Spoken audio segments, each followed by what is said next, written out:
Ahora bien, ¿cuántos recuerdan que hace un mes, quizá un año o así, no un mes, sino un par de meses,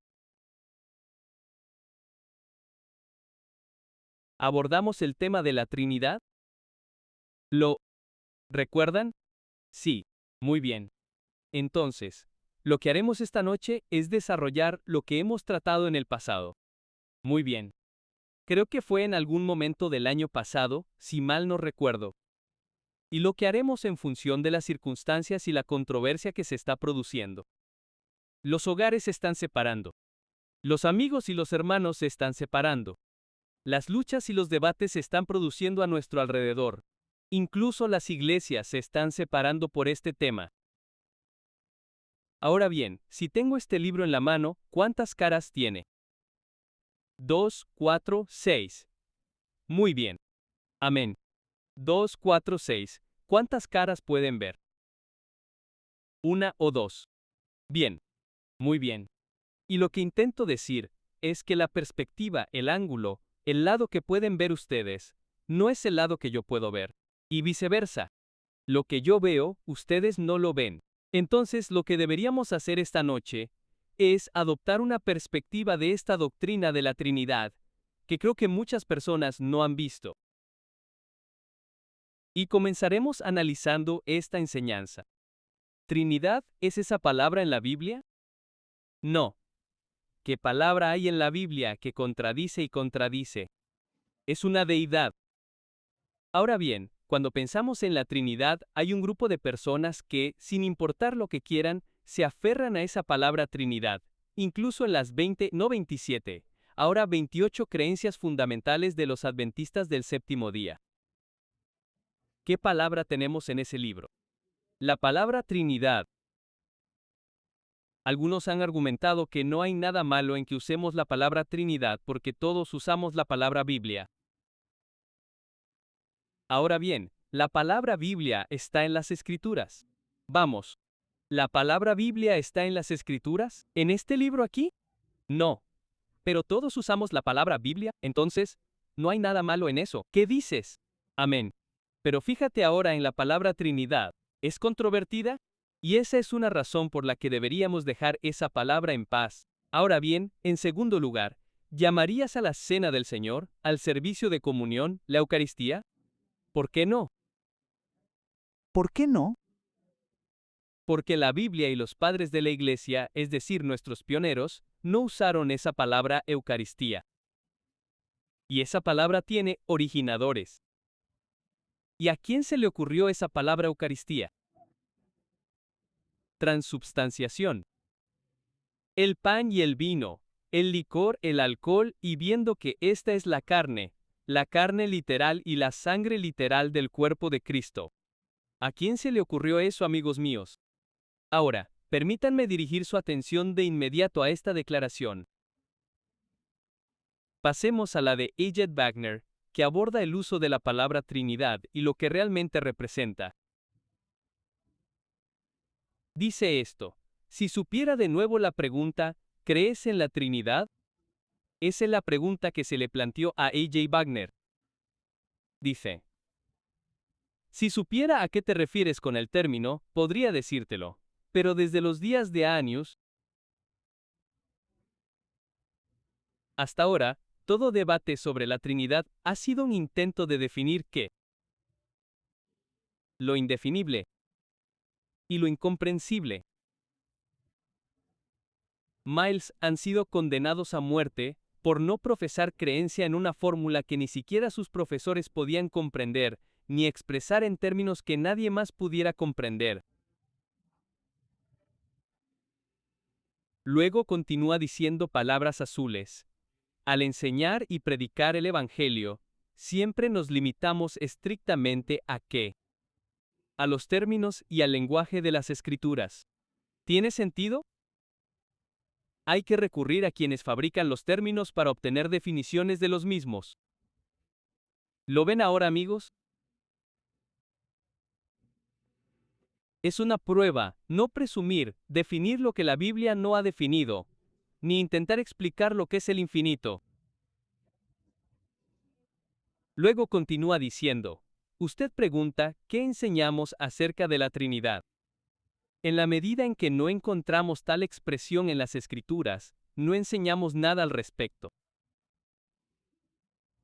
Pero en cuanto al ser de Dios, la deidad, la divinidad tal como se revela en el Padre, el Verbo, que es el Hijo, y el Espíritu Santo, creemos y enseñamos solo lo que dice la Biblia, y nada más. Ningún hombre puede hacer ¿qué, amigos? Descubrir a Dios. Ninguna criatura puede entender a quién. Al Todopoderoso ¿hasta qué? Hasta la perfección. La mente finita no puede comprender el infinito. Leamos ahora. Por lo tanto, en las discusiones sobre la Trinidad, sobre la naturaleza de Dios, Cristo y el Espíritu Santo, son manifestaciones de una gran presunción. Ahora, anote este punto en su papel de notas, y no quiero que nadie lo olvide. ¿Por qué es tan peligrosa la doctrina de la Trinidad? Ahora bien, he preguntado a muchas personas que afirman estar en contra de la Trinidad por qué es tan peligrosa esa doctrina, y muchos han dado sus perspectivas. Les daré una de las principales razones por las que la doctrina de la Trinidad es tan peligroso. Ahora uno destruye los principios de verdad en los mensajes del primer y tercer ángel.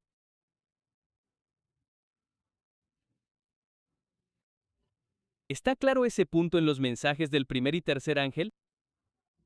Anote eso. Siguiente punto. Una persona que acepta las enseñanzas y principios de la Trinidad. Muy bien. Anote ese punto. Nunca obtendrá la victoria sobre el pecado. Nunca haría lo que, amigos. Si aceptas los principios establecidos en la Trinidad, nunca obtendrás la victoria sobre el pecado. Si los aceptas intelectualmente y vives en consecuencia, nunca obtendrás la victoria sobre el pecado. Por lo tanto, o puedo decir por lo tanto, el santuario en el cielo nunca será purificado a tu favor. Eso significa que tus pecados permanecerán y serán borrados. Es por eso que la doctrina de la Trinidad es tan peligrosa. ¿Está claro ese punto, amigos? ¿Qué destruye? Dos mensajes angelicales. El primero y el tercero.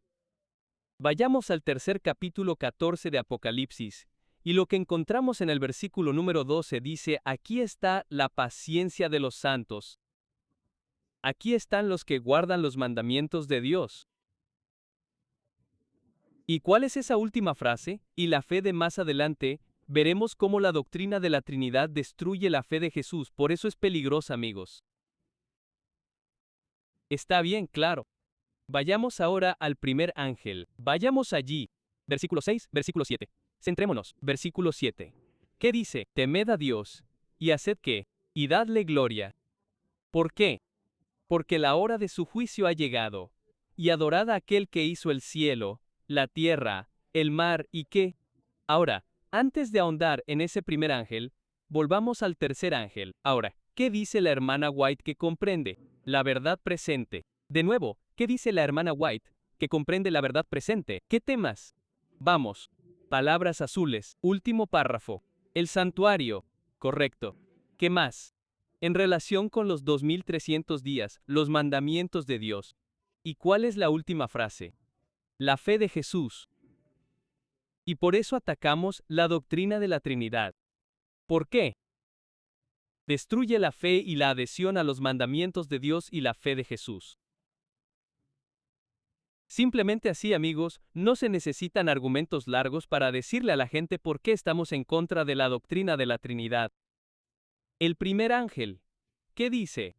¿A quién debemos adorar? Adorad a aquel que me creó. Pregunta por medio de quién. Amén, predicador. Muy bien. Ahora bien, ¿quién fue el creador?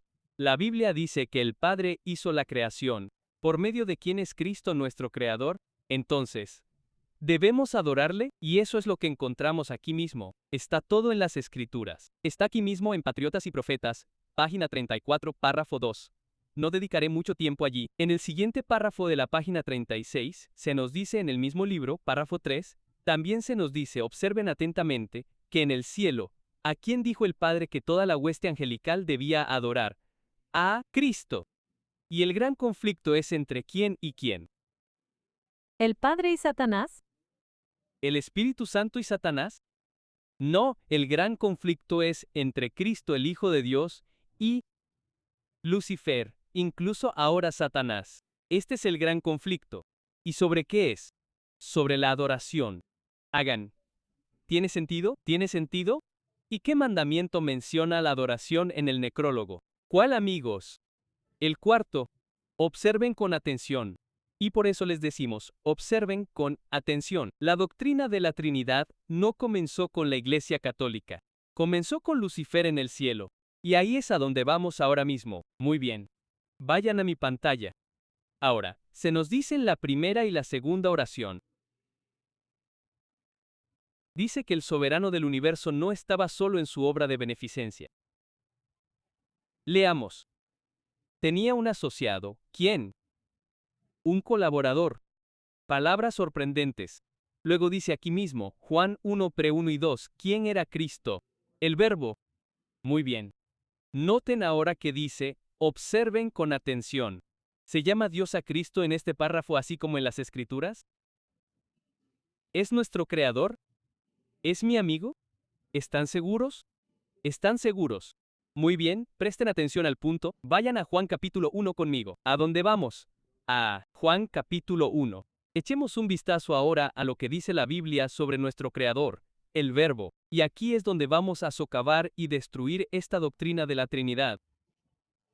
Aquí mismo dice Juan 1:1, en el principio era el Verbo, y el Verbo era con Dios, y el Verbo era Dios. Miren esto. Este era en el principio con Dios. Leamos el versículo 3, todas las cosas eran que hagan una pausa. ¿Y a quién dice Apocalipsis 14:7 que debemos adorar? Adoren al que hizo. ¿Quién es? El Verbo, el Hijo de Dios. Es Jesucristo. Hagan una pausa ahora, observen con atención. ¿Y el Verbo se convirtió en qué? Leamos el versículo 14. Paso a paso, versículo 14. ¿Y el Verbo se hizo qué? Hagan una pausa. Tienen que entender esto otra vez. Levanto mi libro. ¿Cuántos lados? Les estoy dando una perspectiva. Muy bien. ¿Y el Verbo se convirtió en qué? Carne. ¿Qué carne? ¿Con qué clase de carne vino Cristo? ¿Con qué nació? Carne pecaminosa. Dejen eso. Muy importante. Ahora vayan conmigo a Romanos capítulo 8. ¿Dónde están? ¿A dónde vamos? Romanos capítulo 8. Y de nuevo, este estudio es una continuación del estudio de esta mañana. ¿A dónde vamos, amigos míos? A Romanos capítulo 8. Echemos un vistazo al versículo 3. Romanos 8, versículo número 3. Dice, estas personas de aquí, Romanos 8, 3, gracias. El versículo 3 dice, porque lo que era imposible para la ley, ¿estamos nosotros allí? Porque lo que era imposible para la ley, por cuanto era débil por la carne, Dios, al enviar a su propio Hijo en qué? En semejanza de carne de pecado y por el pecado, ¿qué hizo? Condenó el pecado en la carne. Pausa ahí. Entonces, ¿con qué carne, con qué naturaleza vino Cristo? La Biblia dice carne de pecado. ¿Tiene sentido? Hebreos capítulo 2. Acompáñame. ¿A dónde vamos, amigos? Para aquellos que recuerden que hace un año cubrimos esto, desarrollemos esto. Hebreos capítulo 2. ¿Ya llegamos, amigos? Muy bien. Versículo 14. Así que por cuanto los hijos participaron de carne y sangre, también él, Jesús, participó de lo mismo. Leamos. Terminemos eso. Para destruir por medio de la muerte al que tenía el imperio de la muerte, esto es, al... Pasemos al versículo 16. Porque en verdad Jesús no tomó sobre sí la naturaleza de los ángeles, sino que tomó sobre sí, amigos míos, la simiente de Abraham. ¿Con qué carne vino Abraham? Carne de pecado. ¿Todos? Correcto. De hecho, esto se ve en Génesis capítulo 5, versículo 2, versículo 1 y hasta el versículo 3, donde Adán fue creado sin pecado, con una naturaleza sin pecado. Pero cuando Adán pecó y tuvo a Set, ¿cuál era su naturaleza? Su semejanza. La semejanza de Adán. Muy bien. Versículo 17. Entonces, ¿con qué naturaleza vino Cristo? La naturaleza de la humanidad caída. Si ese punto está claro, amigo mío, diga amén. ¿Está claro ese punto? Muy bien, mis lectores. Mis lectores, vamos aquí. Saquen la mano y vayan al párrafo número 5. Ahora escriban en su papel, basándose en la Trinidad. Vamos. ¿En qué, amigos míos? Basándose en la Trinidad, los católicos romanos enseñan a la humanidad que Cristo nació no con una naturaleza pecaminosa, sino con una naturaleza sin pecado. Vamos a leer eso. Muy bien. Párrafo 5. Adelante. Muchos protestantes, si no la gran mayoría de ellos, así como otros no católicos, piensan que la Inmaculada Concepción se refiere a la concepción de Jesús por la Virgen María. Pero esto es totalmente un error. No se refiere en absoluto a la concepción de Cristo por María, sino a la concepción de María misma por su madre. Así que esto es en Jones hablando. Vayamos a los católicos reales y veamos qué dicen. Párrafo siguiente, párrafo 6. La doctrina oficial e infalible de la Inmaculada Concepción, como se consagró solemnemente mediante un artículo de fe por el Papa Pablo hablando exca el 8 de diciembre de 1854, es la siguiente.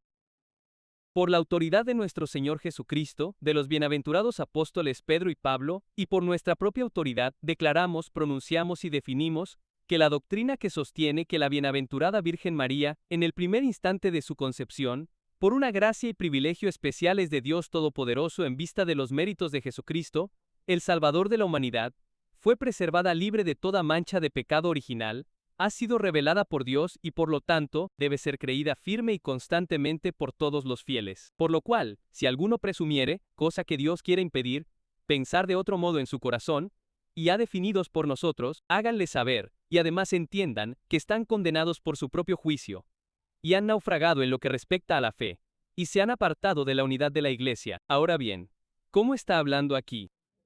¿Qué significa ex catedral? Ahora bien, ¿esto significa, ¿es esto una amenaza?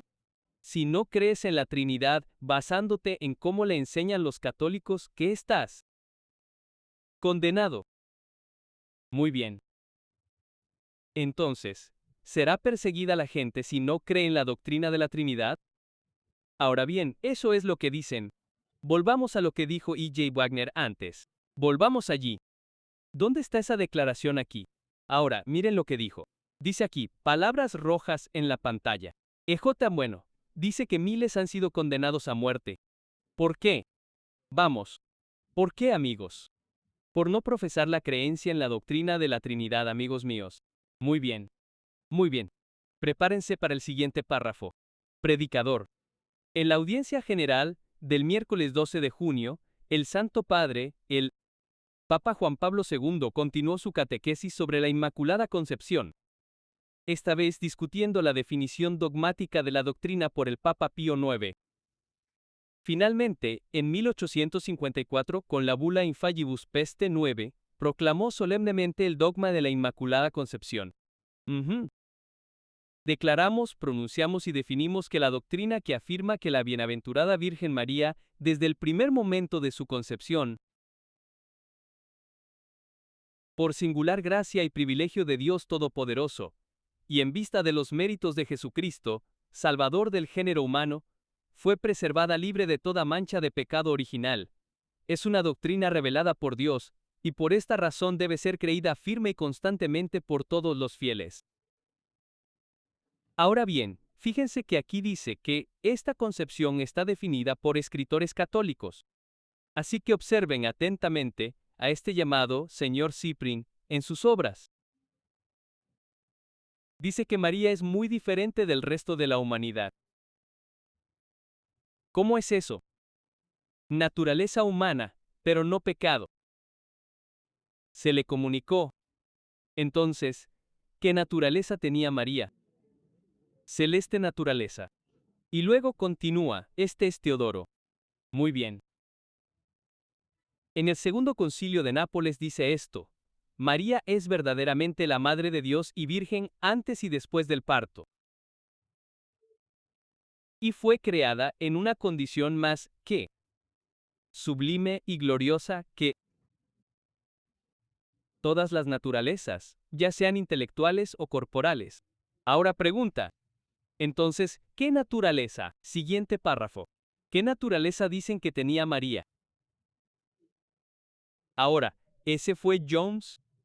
Volvamos ahora al cardenal James Gibbons. Escuche lo que dice. Empiece allí mismo. El cardenal Gibbons en el medio. Adelante.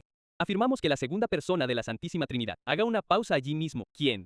Santísima Trinidad, la segunda persona. ¿Y quién es? Jesús. Leyendo a ese predicador, siga leyendo. Afirmamos que la segunda persona de la Santísima Trinidad, el Verbo de Dios, que en su naturaleza divina es engendrado del Padre desde toda la eternidad, consubstancial con él, fue engendrado de nuevo en la plenitud de los tiempos al nacer de la Virgen, tomando así para sí, de su naturaleza materna, vientre una naturaleza humana de la misma sustancia que la suya.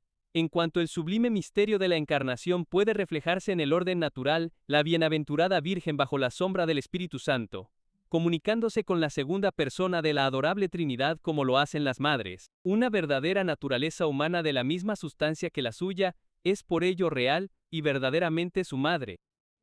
Ahora fíjense, así que escriban en su papel estas palabras. Escriban Trinidad 2 puntos. Vamos. Trinidad 2 puntos, y luego escriban Padre, Hijo, Espíritu Santo. Padre, Hijo, Espíritu Santo. Escriban eso. Trinidad. Padre, Hijo, Espíritu Santo. Luego, debajo de eso, escriban divinidad, y escriban Padre, Hijo, Espíritu Santo. Divinidad 2 puntos. Padre, Hijo, Espíritu Santo. ¿Qué tienen en común? Padre, Hijo, Espíritu Santo. ¿Pero hay alguna diferencia? Muy bien. ¿Con quién es el gran conflicto? ¿Con el Padre? ¿Con el Padre? No. ¿Con el Espíritu Santo? No. ¿Quién? Jesús. Entonces, basándose en la Trinidad, ¿con qué naturaleza vino Cristo? Naturaleza sin pecado. Pero basándose en la divinidad, la Biblia, ¿con qué naturaleza? Entonces, ¿cuál es la diferencia? Amigos, ¿ven la diferencia? Vuelvan aquí. Ahora observen con atención. Leamos el siguiente párrafo. Ahora, unamos estas dos cosas. Primero, tenemos la naturaleza de María, definida no solo como muy diferente del resto de la humanidad, sino más sublime y gloriosa que todas las naturalezas, lo que la coloca infinitamente más allá de cualquier semejanza o relación real con la humanidad, tal como realmente somos. Luego, tenemos a Jesús descrito como tomando de ella una naturaleza humana de la misma sustancia que la suya. De esta teoría, por lo tanto, se deduce tan ciertamente como que 2 y 2 son 4, que en su naturaleza humana, el Señor Jesús es muy diferente de la humanidad. De hecho, su naturaleza no es naturaleza humana en absoluto, sino divina. Esa es la doctrina católica romana sobre la naturaleza humana de Cristo. Pero la fe católica no es la fe de Cristo. Es la fe del anticristo. Entonces, ¿destruye la Trinidad la verdad presente? ¿Y qué aspecto de la verdad presente? La fe de Jesús. Y volveremos a los mandamientos. Siguiente párrafo. Predicador. Siguiente párrafo. ¿Crees en la Inmaculada Concepción? Déjame preguntarte, ¿sabes lo que significa ese término? Muchas personas que lo usan creen que se aplica al nacimiento de Cristo. Pero el hecho es que los católicos romanos que lo inventaron lo usan con referencia a María. Su argumento es que la madre de Cristo, la que no tenía pecado, debe haber sido concebida y nacida sin pecado. Pero si eso fuera así, sería igualmente necesario que su madre fuera concebida sin pecado, y su madre y así sucesivamente hasta el principio. Porque un niño hereda la carne de su tatarabuela tan seguramente como la de su propia madre. No creo en la Inmaculada Concepción de María, la Madre de Cristo, porque las Escrituras nos dan la genealogía de Cristo, declarando que nació de la simiente de David según la carne. Cristo el Santo y el Justo, ambos eran de carne pecadora como una garantía para toda la humanidad de que, aunque pecadora, Dios puede sacar de ella el fruto de la justicia. Así que, deténgase aquí.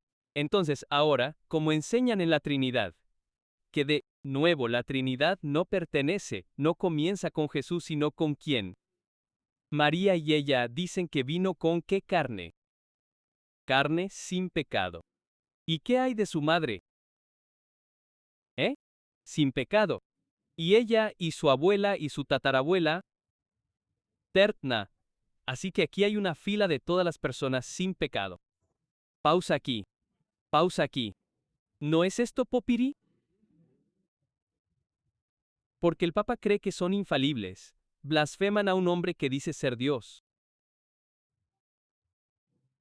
Solo Dios es sin pecado en obras y pensamientos. ¿Tiene sentido ahora, amados? Vayan a Segunda de Juan conmigo. Segunda de Juan, capítulo 1. Segunda de Juan, solo un capítulo. 2 Juan, vayan allí conmigo, y esto es lo que están enseñando.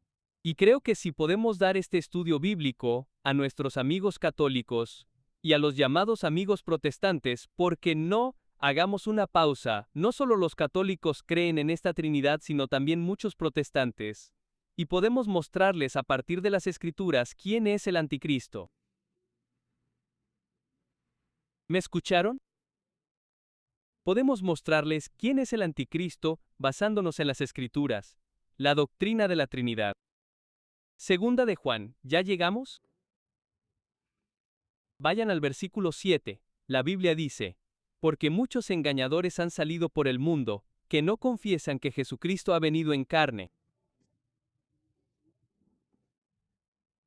Este es un engañador y un anticristo. ¿En qué carne vino Cristo? En carne de pecado. Entonces, cualquiera que no crea y enseñe eso, ¿qué espíritu es ese? Entonces, ¿qué iglesia nos dio oficialmente esta doctrina de la Inmaculada Concepción? María sin pecado, Cristo sin pecado, la Iglesia Católica. Entonces, ¿quién es? El anticristo.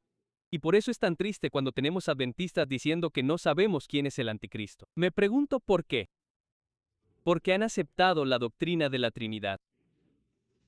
Y de nuevo, el año pasado cuando cubrimos esto, vamos a profundizar en esto. Vayan a Primera de Juan, capítulo 4. 1 Juan, capítulo 4. ¿Ya llegamos, amigos? Ahora, miren conmigo el versículo 3.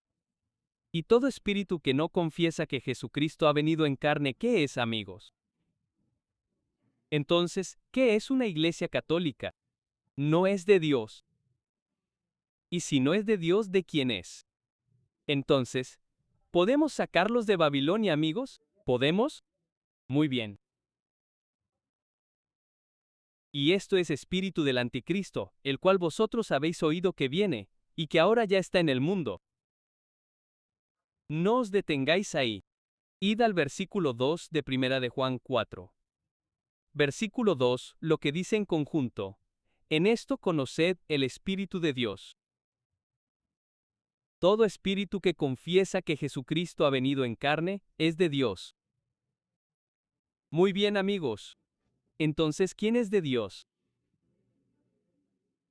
Los que confiesan que Jesucristo vino en carne. ¿Qué carne? Ahora volvamos a mi punto del mensaje de esta mañana. ¿Una simple confesión nos va a salvar?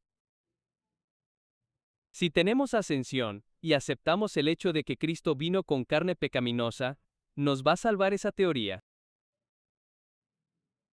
No. Ninguna teoría nos salva. Así que volvamos a Romanos 8.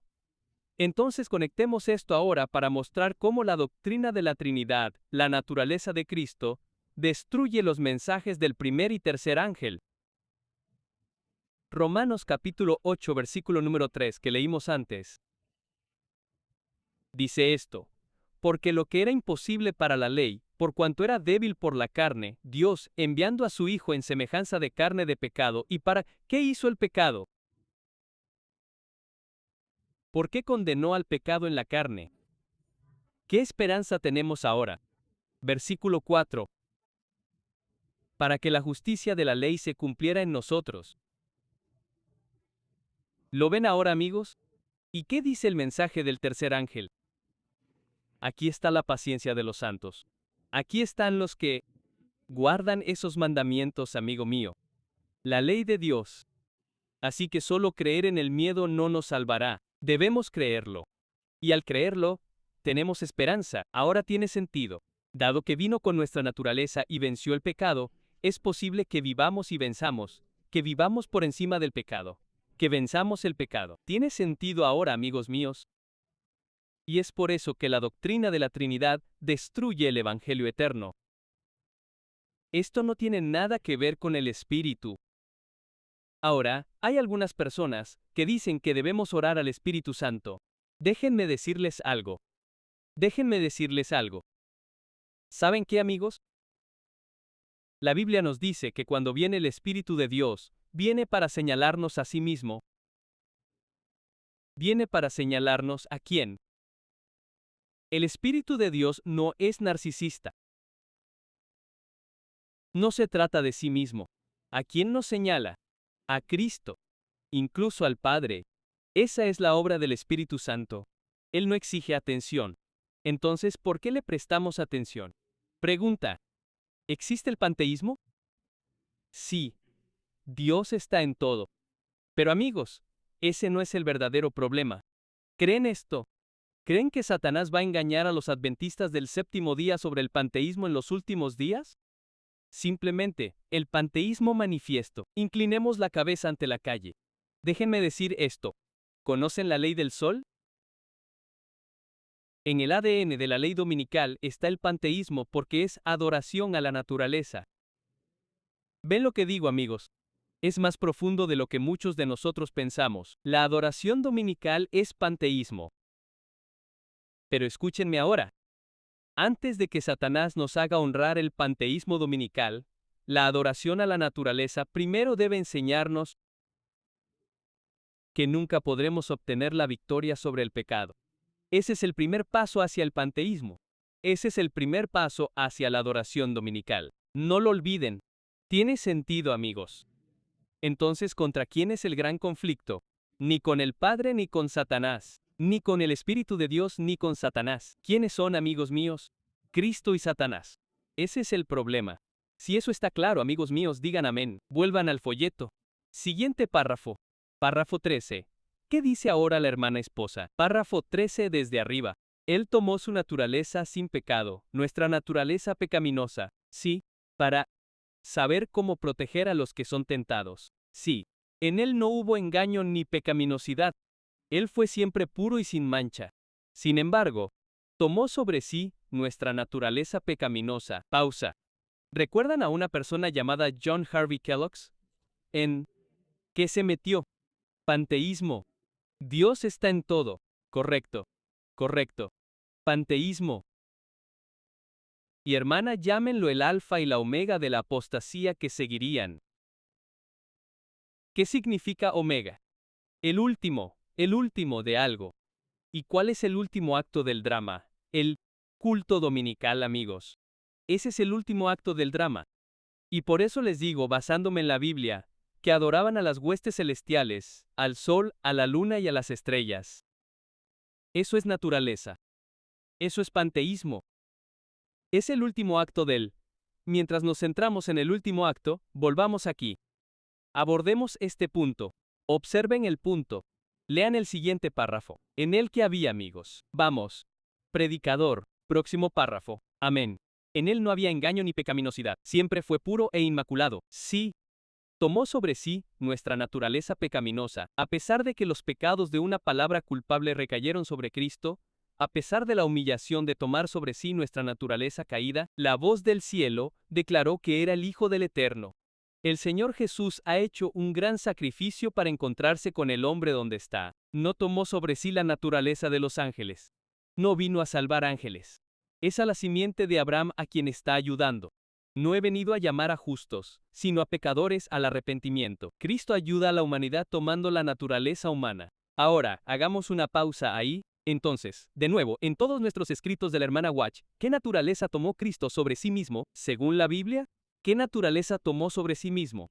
No sin pecado, sino naturaleza pecaminosa, y lo que acabamos de tratar hace un momento. Muy bien. Panteísmo. ¿Cuándo veremos la adoración pública oficial de la naturaleza? ¿En qué evento? La adoración pública oficial de la naturaleza. ¿Qué evento? El Hijo de la Ley. Ahí está, amigos. Ahí está su omega. Dejen el volumen 7, página 141. El último acto del drama es ese Hijo de la Ley. Ese es el omega, amigos. Panteísmo. Pero regresen aquí ahora. Sé que tenemos pastores de SDF diciendo que oremos al Espíritu Santo. Permítanme decir esto ahora. Enseñamos a algunas personas que el Espíritu de Dios, del Padre, de Jesús. Ahora bien, si todos son divinos, entonces todos deberían recibir adoración. Pero el Espíritu Santo no ordena. Por lo tanto, se le debe dar algo, pero no mandadlo. El Padre dice que debo recibir adoración. ¿Pero a quién dársela? A mi Hijo. Sobre esto, y sobre quién es el gran conflicto, ¿tiene sentido, amigos míos? ¿Cómo debemos orar? Padre Celestial, en el nombre de Jesús. ¿Está claro ese punto, amigos? ¿Y con qué naturaleza vino Cristo? Ahora bien, esta es una cita potente y casi perspicaz. Volumen 1300. Mirad la declaración aquí. Vaya. No vayas allí todavía. Volumen 150. Dice, observad con atención. La única seguridad ahora es buscar la verdad, tal como se revela en la palabra de Dios como su tesoro. Observen atentamente. Los temas. ¿Cuáles son los 3 temas del sábado? ¿Qué más? La naturaleza del hombre y el testimonio de Jesús de las grandes e importantes verdades que deben entenderse. ¿Por qué? Estos resultarán ser un ancla para sostener al pueblo de Dios en estos tiempos peligrosos. Entonces, ¿cuáles son estos temas que forman el ancla para nuestras almas? El sábado. ¿Qué más? La naturaleza del hombre y el espíritu de profecía. Hagan una pausa aquí. ¿Por qué la naturaleza del hombre? ¿Qué naturaleza tenía el hombre después del pecado? ¿Qué naturaleza tenemos tú y yo? Una naturaleza pecaminosa. ¿Y con qué naturaleza vino Cristo después? Si entienden esto, resultará ser un ancla para su alma. Amigos míos, así es como conectamos los puntos. Si está claro, digan amén. Amén. Ahora, este libro que tengo en la mano se llama Preguntas sobre Doctrina.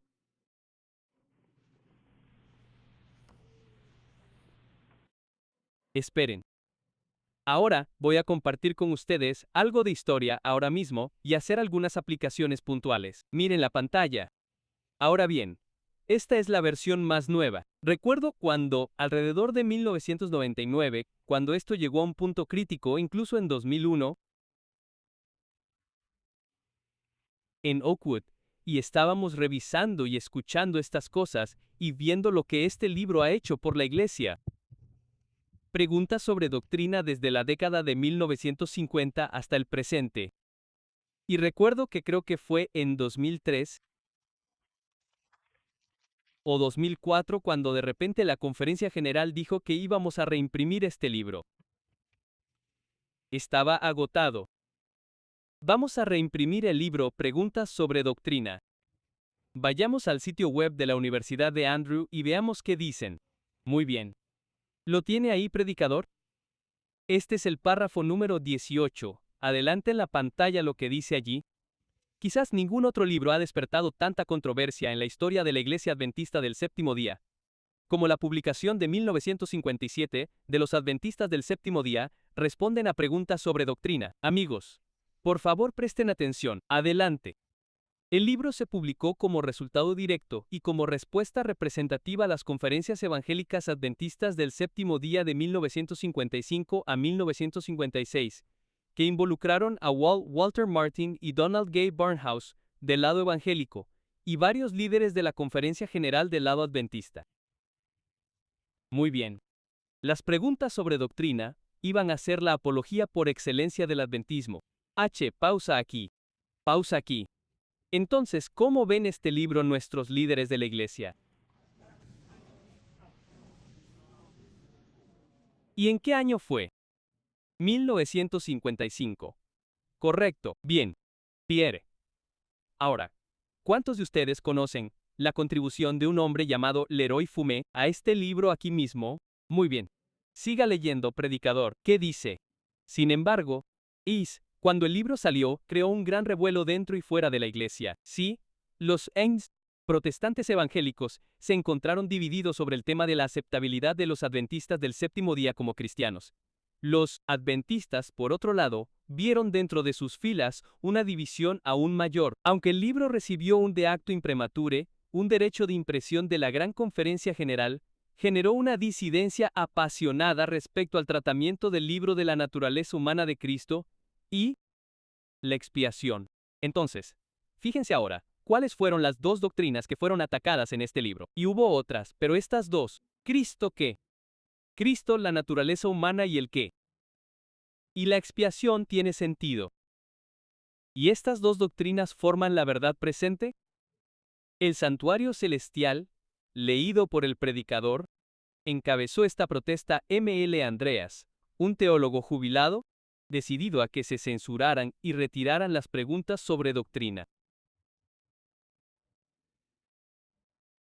Andreasen hizo campaña en su contra, denunciándola, como dicen los amigos en la página 14 de este libro, el libro de revisión, nueva edición, Leroy Fume, que en ese momento era Leroy Fume, era el líder de la Asociación Ministerial de la Conferencia General.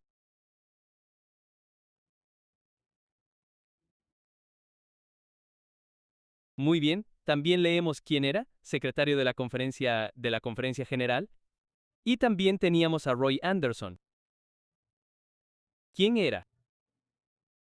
En ese entonces, se desempeñaba como director de la Asociación Ministerial de la Conferencia General.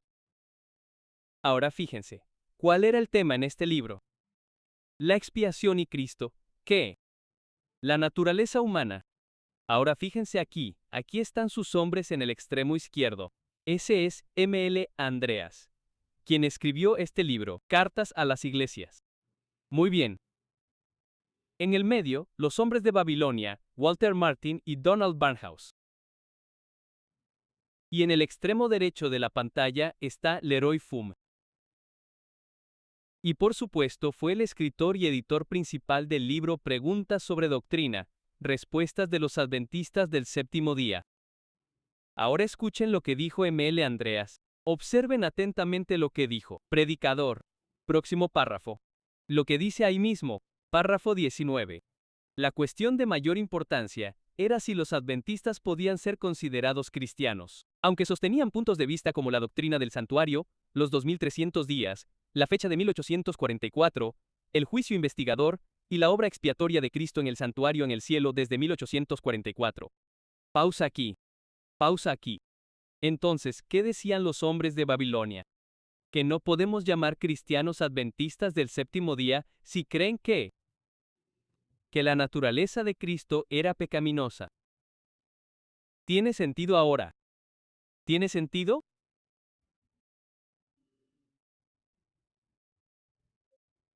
Como la madre papado, sus hijas y desafían a 7 adventistas, tú son una secta si creen en la expiación de Cristo, si creen en el espíritu de profecía, son una secta si creen que la expiación se completó en la cruz, son una secta si creen que Cristo tenía una naturaleza pecaminosa.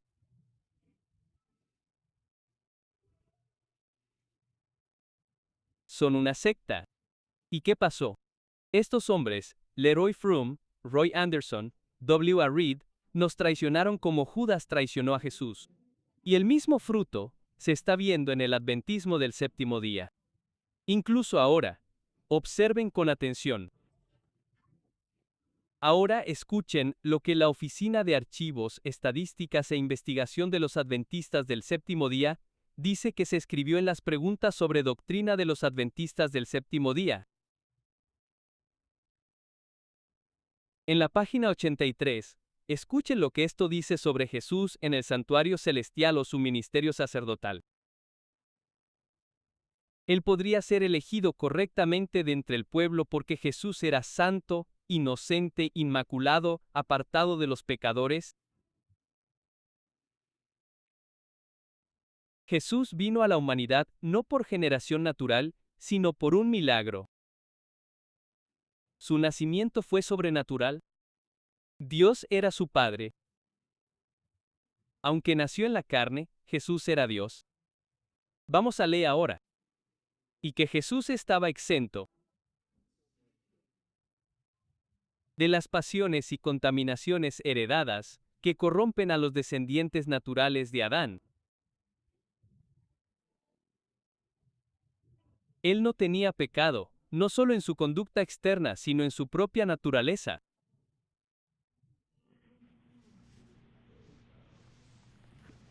¿Es eso un hecho? ¿Es verdad? Eso es un error, amigos míos. ¿Qué significa la palabra exento? Si digo que todos ustedes obtienen una exención, ¿qué significa eso?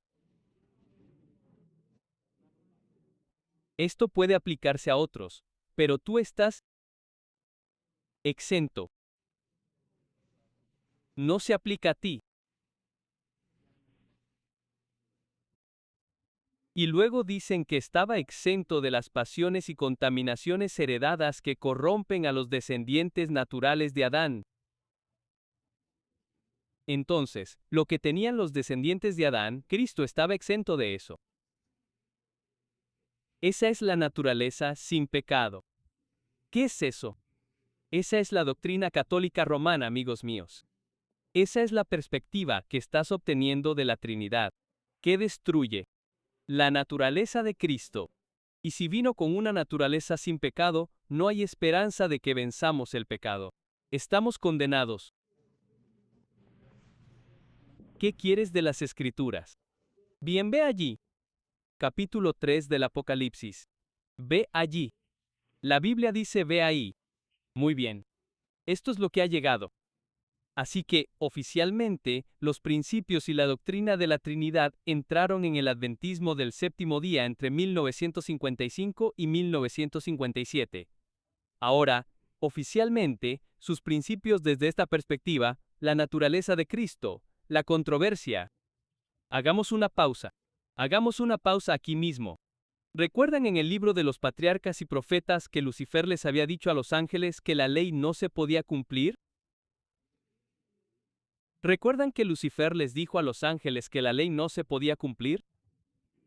Vayamos ahora al presente. Y cuando creen que Cristo vino con una naturaleza sin pecado, ¿qué significa eso entonces? Si tenemos una naturaleza sin pecado, no hay esperanza de que venzamos el pecado. ¿Qué es el pecado? La transgresión de la ley de Dios. Eso significa que nunca podremos cumplir la ley de Dios. Entonces, ¿dónde comenzó la enseñanza de la Trinidad? En el cielo con Lucifer, amigos míos. ¿Tiene sentido ahora? Ahí es donde comenzó, amigos. Escuchen, ahí es donde comenzó. Capítulo 3, versículo 21 dice: Al que venciere, yo concédeme sentarte en mi trono, así como yo he vencido.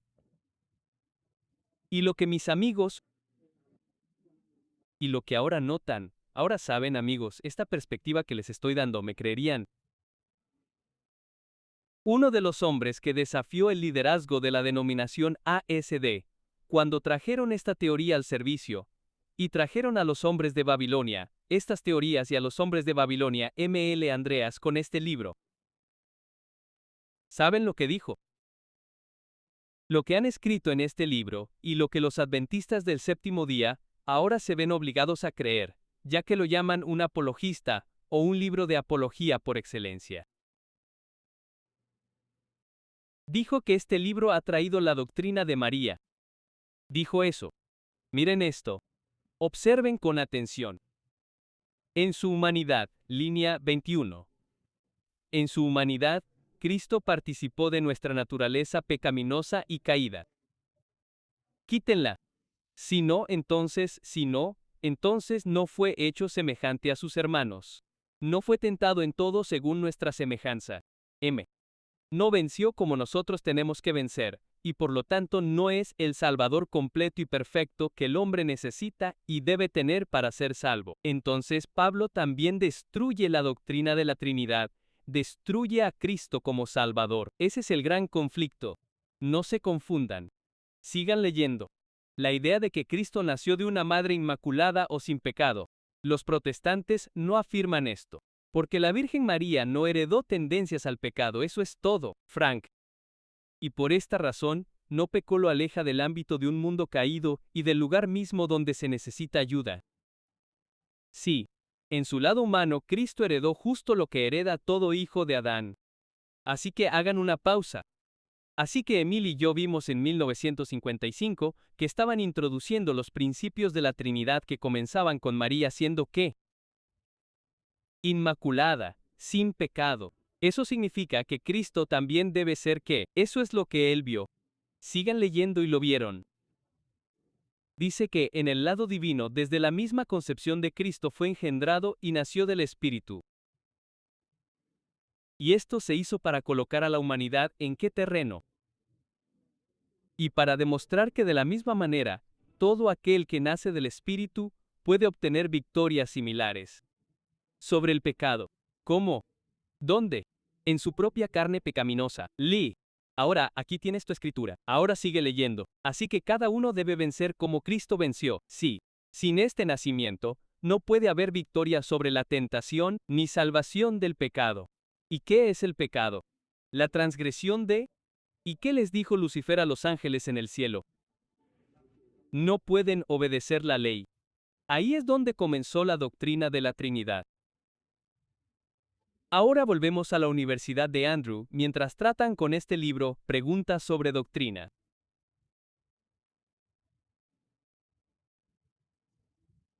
Dicen que ahora, mientras mostraban dos grupos en la iglesia, dijeron que otro grupo de personas, principalmente a quienes los teólogos que compilaron el libro Preguntas sobre Doctrina, enfatizaron que Cristo tomó la naturaleza humana sin pecado de Adán antes de la caída. ¿Quién estaba en ese grupo, amigos míos? Ahí está. Roy Anderson W. Lee está a la izquierda de tu pantalla. Ahí mismo. ¿Y quién está a la derecha?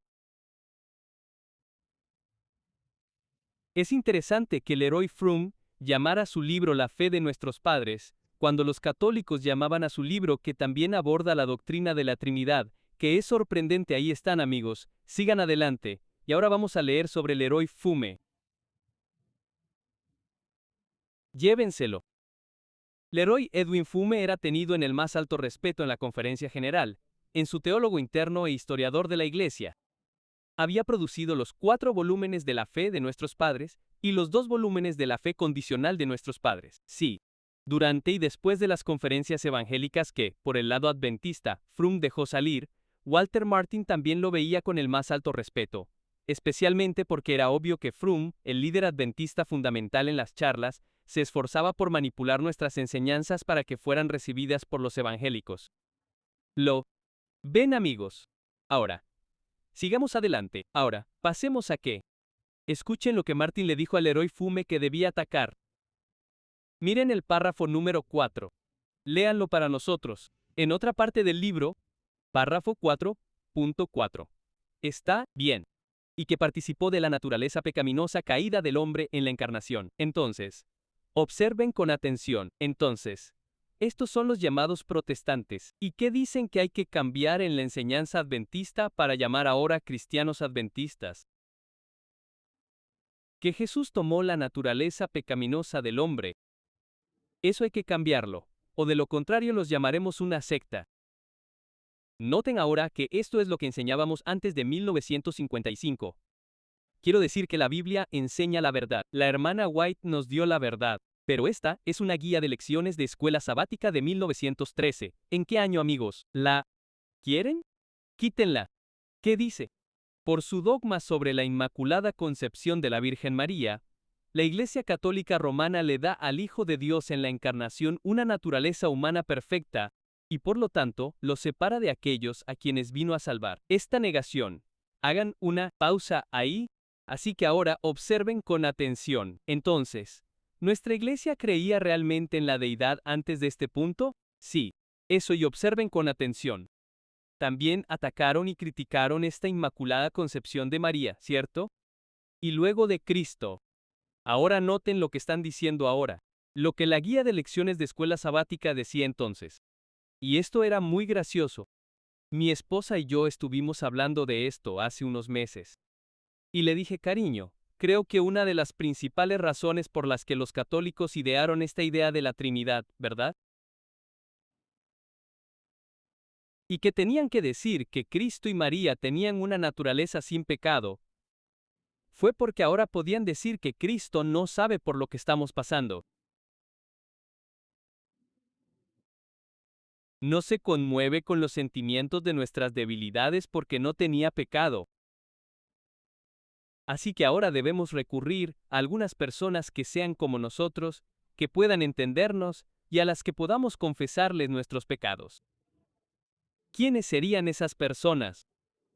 Sacerdotes, cardenales, obispos y papas.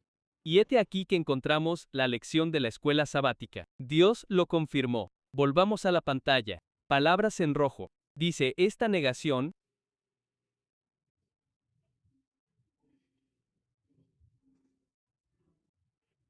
de la unión perfecta de Cristo con la carne pecaminosa, abre el camino para una serie de mediadores subsidiarios, cuyo deber es poner al pecador en contacto salvador con Cristo.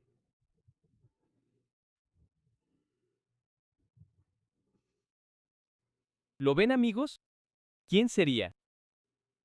Entonces la única manera de destruir a los obispos y sacerdotes en los confesionarios y a los hombres y mujeres que van a ellos para confesar a los santos. ¿Qué doctrina debemos destruir? ¿La ven, amigos? ¿La ven? Eso es. Todos se sientan sobre esta doctrina que es el fundamento, amigos. Muy bien. Ahora, ¿por qué fui aquí? Eso fue en 1913. Cuando hago una pregunta, ¿en qué año murió la hermana White? 1915. ¿Qué es 1915? ¿Cuántos años faltan para 1955? Entonces, en una generación, Leroy F., Roy Anderson, We Read, los líderes de la GC, cambiaron oficialmente en el papel nuestras doctrinas.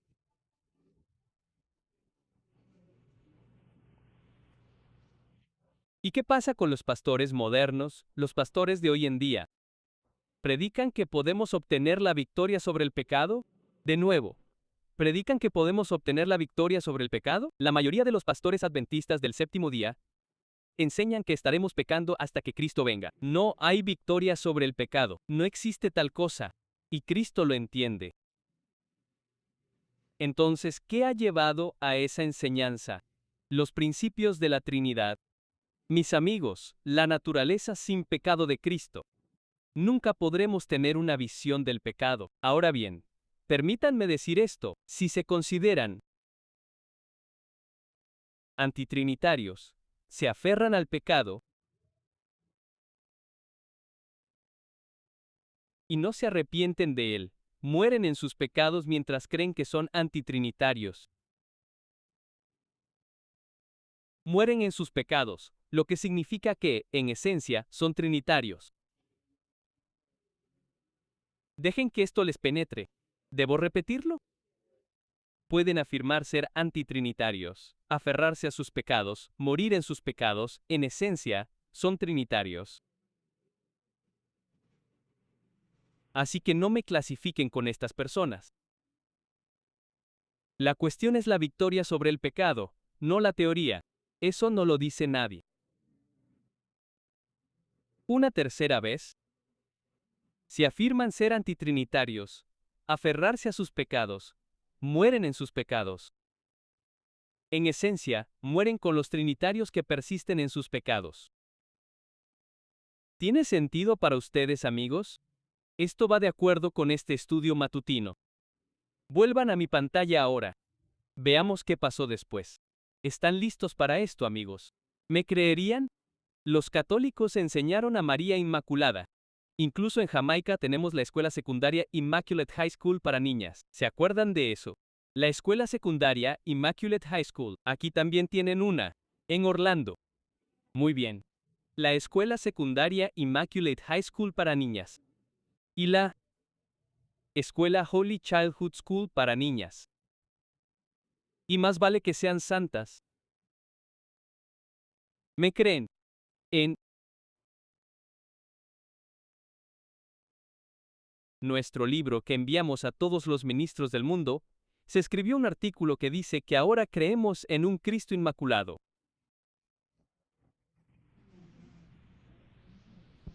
Los católicos han enseñado a María Inmaculada. Ahora enseñamos que creemos en un Cristo inmaculado. Miren esto. Miren esto. Aquí tenemos a nuestro Roy Anderson. Dice que como jefe de la asociación ministerial, Anderson fue jefe de redacción de la revista Ministry. ¿Qué revista, amigos? No lo olviden, que se publica para nuestros ministros y trabajadores de todo el mundo. Miren lo que dice ahora. Cuando Dios se hizo hombre, participó de la misma naturaleza moral que Adán poseía antes de la caída.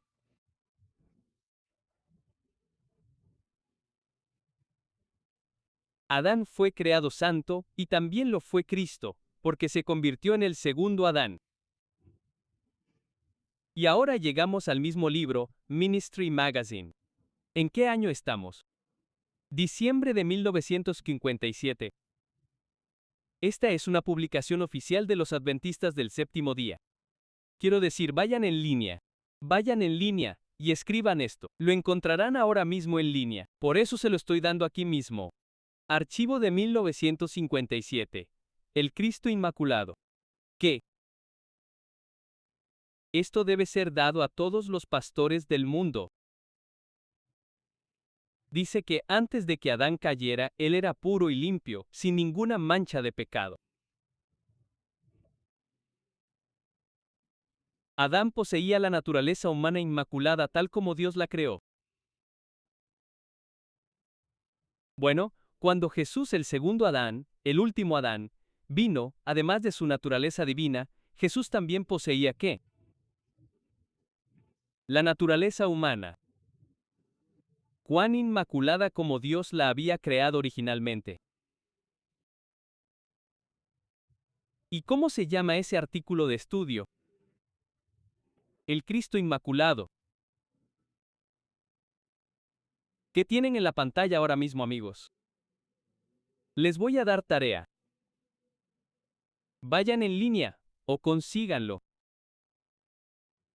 Bueno, vayan en línea, y abran este libro aquí, las 27 creencias fundamentales, o las 28, cualquiera que encuentren, y busquen la palabra naturaleza sin pecado.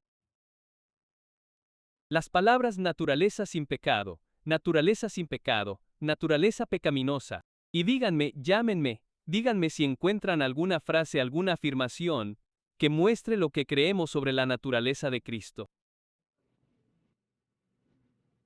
Si la encuentran, envíenmela. Me pregunto por qué. La dejaré ahí, esa es su tarea, ¿cierto? Entonces, ¿cuál es su tarea? Ahora, si le dan un credo a la iglesia, y eso es lo que es. Si le dan un credo a la iglesia, y esta es su prueba y su fundamento, escúchenme, el fundamento del mensaje del santuario es cómo puede Cristo salvar a un pueblo del pecado sin destruirlo. Esa es la esencia de la salvación.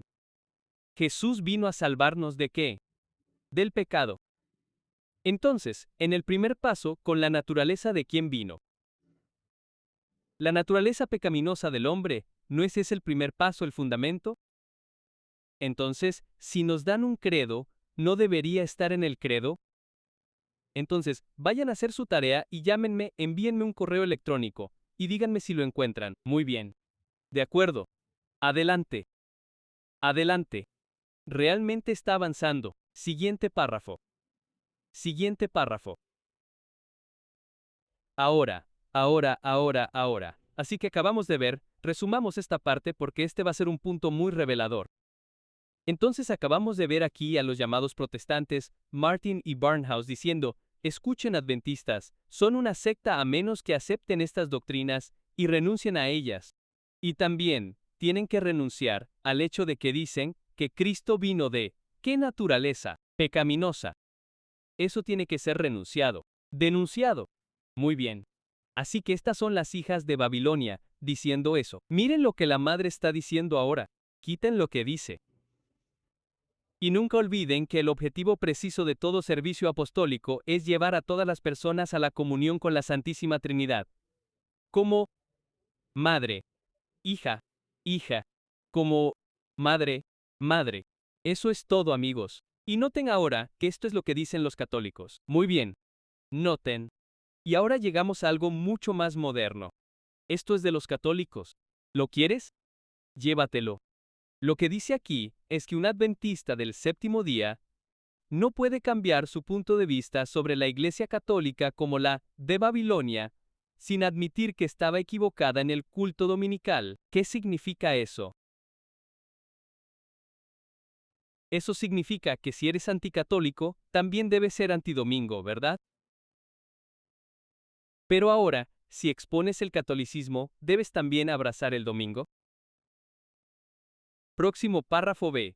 El adventista del séptimo día no puede admitir que el culto dominical no es la marca de la bestia sin cambiar su punto de vista sobre el sábado judío. El adventismo del séptimo día no puede dejar de ser anticatólico sin dejar de ser adventista del séptimo día. Miren ahora, punto D lentamente lo que dice. En virtud de su bautismo válido y su creencia en la divinidad de Cristo y en la doctrina de la Trinidad, los adventistas del séptimo día son cristianos tanto ontológica como teológicamente. ¿Lo ven ahora, amigos? Porque entienden lo que pasó entre 1955 y 1957. Ahí está. Así es como vamos a aceptarte como uno de nosotros. Y esta es la doctrina de Lucifer. Tiene sentido, amigos. Ahora, de nuevo, te estoy dando esta perspectiva de la Trinidad. Observa con atención.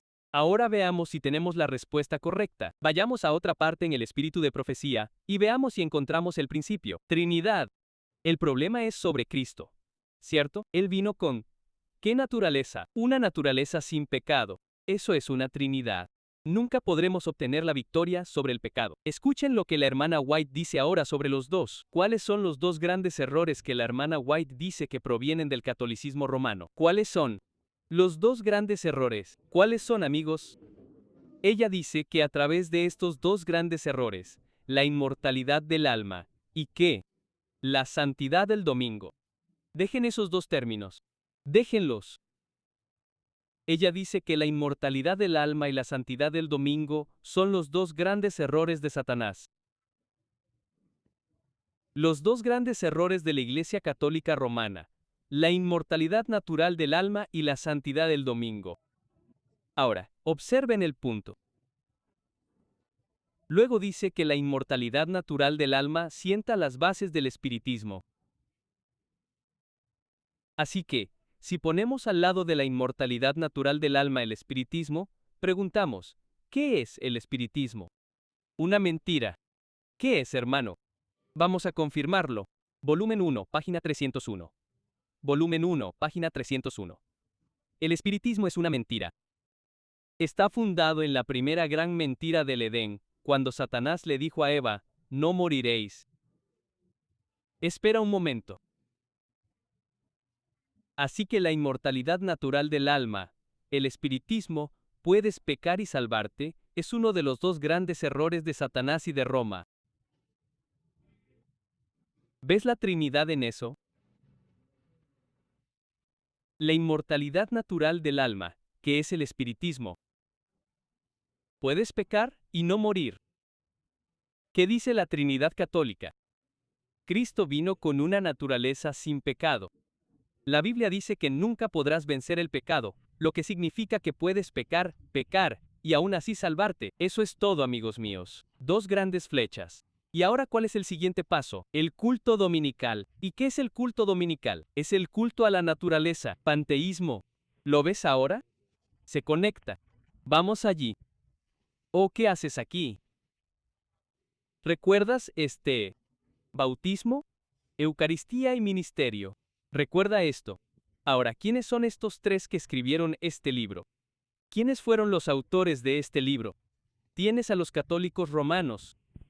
El siguiente está ahí. Tienes a los católicos romanos aquí mismo. Segundo párrafo. Última frase. ¿Y quiénes son estas personas aquí? Adventistas. Adventistas. Muy bien. Y de repente, ¿quién apareció?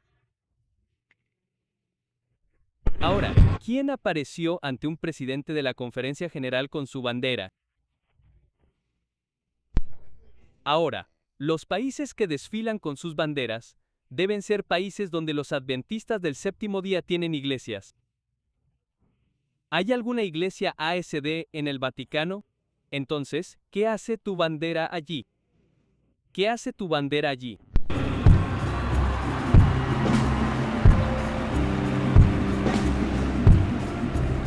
Mar Santo. Ahí está. Santo allí. El Espíritu Santo. Muy bien. Fíjate aquí que ella dice, ¿qué amigos? ¿A través de qué? Los dos grandes errores, la inmortalidad del alma y la santidad del domingo. Satanás pondrá a la gente bajo sus amigos, engaños. Mientras que el primero pone que. ¿Cuál es la primera?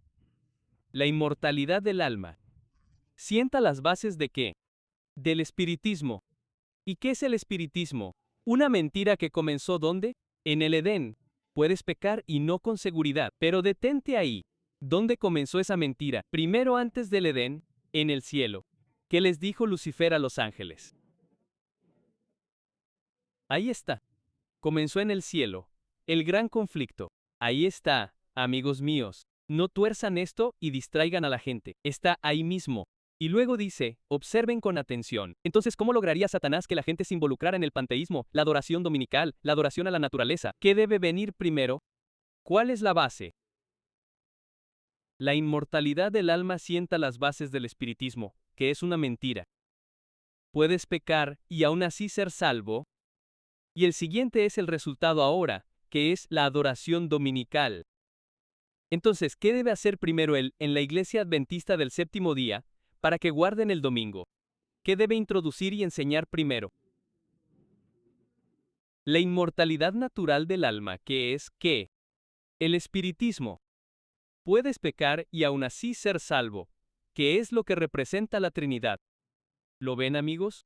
Estos son sus dos grandes errores. La Trinidad, observen atentamente ahora, y el panteísmo. Observen atentamente ahora, esto es GC 572. Ella dice que el papado está bien adaptado para satisfacer las necesidades de todos ellos. ¿Para cuántos está preparado el papado? Dos clases de humanidad que abarcan casi todo el mundo. ¿Quiénes son? Aquellos que se salvarían por sus méritos y aquellos que se salvarían en sus pecados. La última oración aquí es el secreto de su poder. Muy bien. ¿Vemos la Trinidad aquí mismo? Los principios de la misma, está ahí. Esos se salvarán. ¿Salvos dónde? Salvados en sus pecados. ¿Y Cristo vino con qué naturaleza? Vamos. ¿Qué naturaleza? Naturaleza sin pecado. Entonces, nunca podremos vencer el pecado. ¿Eso qué significa? Ahora podemos ser salvos. En nuestros pecados. Está ahí mismo. Y esto está conectado con el primero. Salvados por tus méritos. Entonces, como nunca podré obtener la victoria sobre el pecado, mis buenas obras, mis buenos méritos, me salvarán. Ahí está, amigos. Los dos grandes errores GC 588 y el secreto de su poder, salvados por tus méritos y salvados en tus pecados. ¿Tiene sentido, amigos? Vayan a 2 de Juan conmigo. ¿A dónde vamos? Entonces, amigos, si nos llaman ante los tribunales, ¿recuerdan lo que dijo el Papa?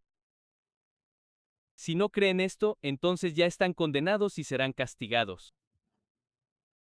I.G. Wagner dice que miles, no muchos, miles, han perdido la vida porque se niegan a creer en la Trinidad. Entonces, ¿no saben que seremos llamados ante la Iglesia y el Estado un día? Y si los católicos creen y promulgan la falsa Trinidad, y los protestantes apóstatas la creen y la enseñan, ¿cuál puede ser la pregunta en esa prueba final, cuando seamos llamados ante la Iglesia y el Estado? ¿Creen en la Trinidad? ¿Cuál será su respuesta? ¿Por qué no? Vamos. ¿Por qué no? Ya. Ven, amigos, ahora están hablando. ¿Por qué no? Pausa, pausa, pausa. ¿Por qué no aquí? Alguien, ¿por qué? No. Destruye su fe en Cristo. ¿Cómo es eso?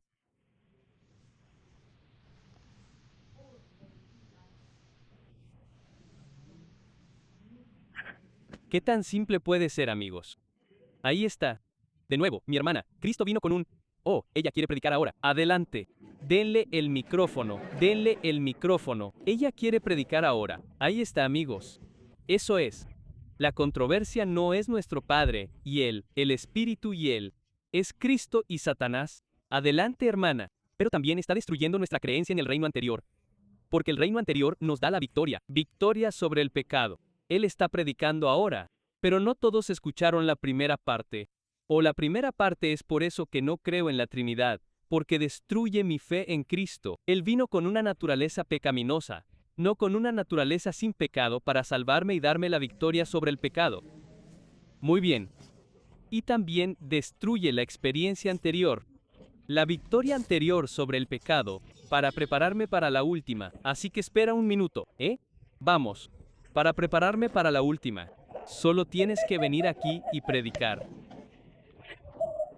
Así que amigos míos, toda esta oración en nuestra iglesia, anterior y posterior, no posterior, hasta que renuncies públicamente a esta doctrina de la Trinidad.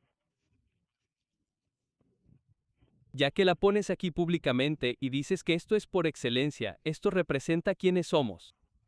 Y amigos, esta es la parte 2. Esto es en lo que creemos. Entonces debes renunciar públicamente. ¿Qué dices? Pecado público. Muy bien. Aquí, ¿por qué crees en la Trinidad?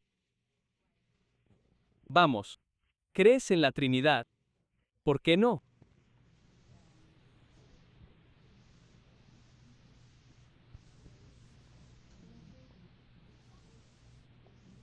Me gusta eso. Otra perspectiva.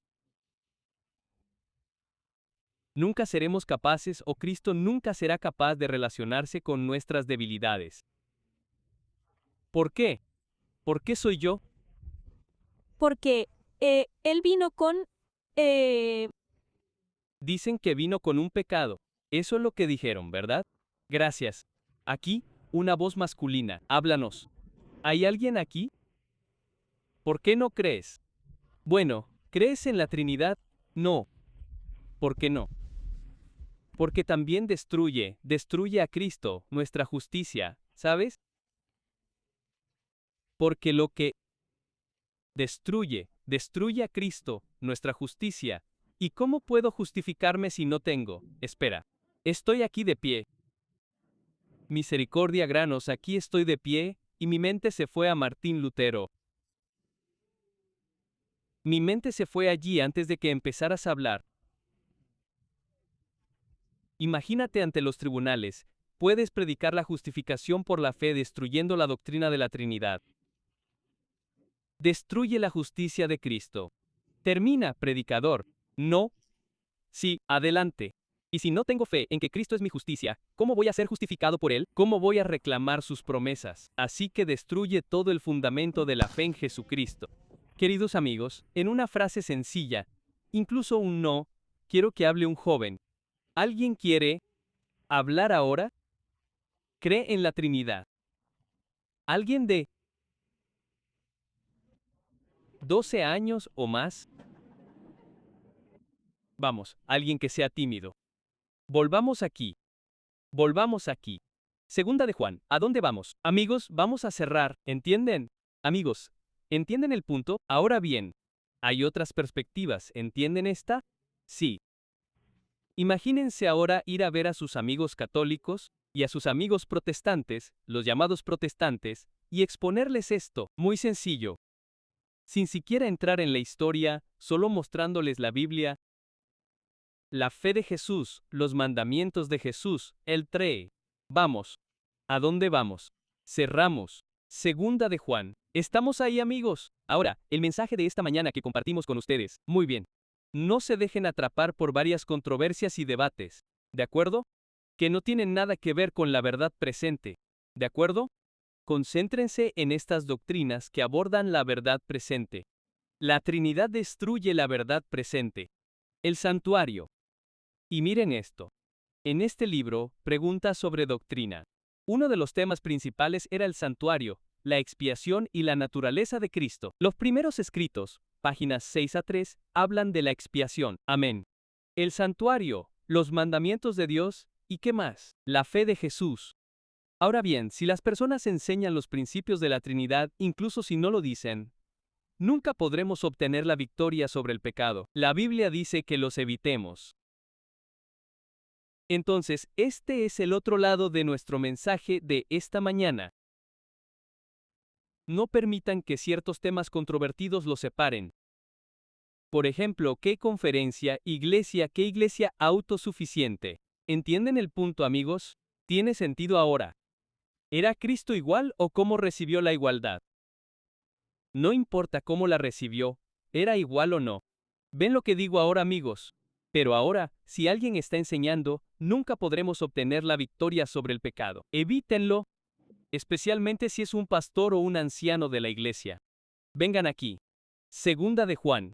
Ya llegamos. Capítulo 1. Solo un capítulo. Versículo 7. Porque son muchos. Porque muchos engañadores han salido al mundo, que no confiesan que Jesucristo ha venido como en la carne. Este es un engañador y un anticristo. Sigamos leyendo. Mirad por vosotros mismos, no sea que perdáis el fruto de vuestro trabajo, sino que recibáis galardón completo. Cualquiera que se extravía y no persevera en la doctrina de Cristo, ¿no tiene a Dios? En cambio, el que persevera en la doctrina de Cristo, ¿qué tiene? Al Padre y al Hijo. Si alguno viene a vosotros y no trae esta doctrina, ¿qué haréis? No lo recibáis en casa, ni le llaméis, Dios te bendiga. ¿Y cómo se llama también a una casa en las Escrituras? Una iglesia. Si no debemos traerlos a nuestra casa, ¿a dónde no los traigamos? A nuestra iglesia. Eso significa que no debes ir a su casa a menos que vayas a predicar, ni ir a su iglesia a menos que vayas a predicar. Versículo 11, porque el que le dice, bienvenido, ¿qué es? Es partícipe de sus malas obras. Vayan a Romanos 16. ¿A dónde vamos? A Romanos 16, y miren conmigo el versículo 17. Romanos 16, E1:17. ¿Ya llegamos? Dice esto. Miren cuidadosamente. Ahora bien, os ruego, hermanos, que os fijéis en los que causan ¿qué? Divisiones y tropiezos en contra de la doctrina que vosotros habéis aprendido. ¿Y qué debéis hacer? Evitadlos. Evitadlos. Cerramos aquí mismo. ¿Recuerdan en Juan capítulo 5 esta mañana que leímos en el versículo 39, versículo 40? Escudriñad las Escrituras. Porque a vosotros os parece que en ellas tenéis la vida eterna, ellas son las que dan testimonio de mí. En otras palabras, el conocimiento intelectual no os va a salvar. Así que lo que hemos cubierto hoy es la verdad, pero la teoría no va a salvarnos. Versículo 40. Venid a Jesús. Entonces, ¿qué nos está diciendo Cristo ahora? Venid a mí, aunque vuestros pecados sean como sean. Porque, ahora lo sabéis. Venid a Jesús. ¿Cómo venimos a Él? ¿Cómo venimos a Cristo? Venimos a Él a través del estudio de la Biblia, leyendo su palabra, escuchando su palabra. Venimos a Él en oración. Examinamos lo que somos nosotros mismos. Y sea lo que sea que el Espíritu de Dios nos muestre que es contrario a la palabra, a la ley de Dios, decimos: querido Dios, estamos faltando, somos culpables. Perdóname por ese pecado, porque ese pecado hiere tu corazón. Ayúdame ahora a aceptar tu perdón basado en tu promesa. Ahora dame poder, para no volver a cometer ese pecado nunca más. Esa es la experiencia, ¿verdad? Dejad esta cita. Este es un mensaje para los jóvenes. Página 131. Vi cómo se puede obtener esta gracia. Id a vuestro armario y allí solos suplicad a Dios. ¿Qué debemos suplicar? Suplicad a Dios y decid: crea en mí un corazón limpio, oh Dios, y renueva un espíritu recto dentro de mí. Sé ferviente. Sé sincero. Como Jacob luchó con Dios en oración. Jesús transpiró grandes gotas de sangre. Y luego se nos dice: no salgas de tu armario hasta que sientas cuán fuerte es Dios, y luego vela y ora. Y mientras vela y ora, puedes mantener las malas influencias bajo control y la gracia de Dios puede aparecer y aparecerá en ti. Estate en el armario con Jesús. Amigos, ahí es donde recibes la justificación, y ahí es donde recibes el poder para nunca volver a ese pecado. Quiero esta experiencia, ¿y tú? Ir más allá de la teoría, y tener una experiencia viva a medida que la palabra se hizo carne. Queremos que la palabra se convierta en vida y en parte de nosotros. ¿Qué dices? ¿Estás listo ahora para ir a compartir esto con otros? Amén. No los escuché a todos. Amén. ¿Estás listo ahora para tomar lo que has aprendido hoy y compartirlo con otros? Ahora recibirás tus folletos ahora mismo. Incluso los que están en línea, publicaremos el folleto muy pronto. Muy bien. Para los adventistas, pueden profundizar en la historia de esto. Permítanme decirles a los del mundo qué dice este libro tiene que ver con ellos. Sí. ¿Tiene sentido ahora? Entonces, para aquellos en el mundo, sacas las escrituras, ¿cierto? Y las citas, y las compartes con aquellos en el mundo. ¿Tiene sentido? Ahora, amigos, esto es lo que también permitirá que Dios obre a través de nosotros para llamar a la gente de Babilonia. Y permítanme agregar que la gente en Babilonia ahora está escuchando. Pescas cuando los peces pican. Yo los haré, dice Jesús, pescadores de hombres. Incluso los hombres que pescan por deporte te dicen que no pescan todos los días. No miran el almanaque o algo así. Ciertos días, los peces pican. Tienen hambre. ¿Tiene sentido ahora? Y la gente en Babilonia ahora está buscando algo más que el catolicismo romano, especialmente con este escándalo. ¿Dónde está la gente para llamarlos ahora? Pero no podemos llamarlos si estamos predicando su misma doctrina. Porque ¿cómo le vas a decir a un homosexual que puede obtener la victoria en Cristo? Mirando a Cristo cuando le enseñaste que Cristo nunca vino con tu naturaleza pecaminosa. ¿Cómo va a obtener la victoria? ¿Qué esperanza tendrá? Ninguna. Un sacerdote pedófilo. Y déjenme decirles algo. Cualquier pecado que cometamos es tan pecaminoso como la pedofilia. Ahora bien, permítanme agregar que hay grados de pecado, pero permítanme decir que el pecado es pecado. Irás al infierno si te aferras a la pedofilia. Del mismo modo, irás al infierno si mientes. Diciendo a la gente que no ponga el diezmo en el sobre. Simplemente envíalo. Mentiras. ¿Cómo van a obtener la victoria estas personas? Si estamos enseñando, nunca podremos obtener la victoria sobre el pecado. La esencia de esa doctrina de la Trinidad, la inmortalidad natural del alma, el espiritismo, los dos grandes errores y el secreto de nuestro poder, se debe hacer un cambio. ¿Comprendieron lo que vimos hoy, amigos? Bien, aquí hay algunas personas más adelante. Pero ¿qué pasa con el Espíritu Santo? ¿Qué pasa con él? ¿Qué pasa con él? Pero pastor, ¿qué pasa con el Espíritu Santo? ¿Qué pasa con él? ¿Qué pasa con él? Bien, vayan a él y díganme a dónde los envía. Él te envía de vuelta a Cristo.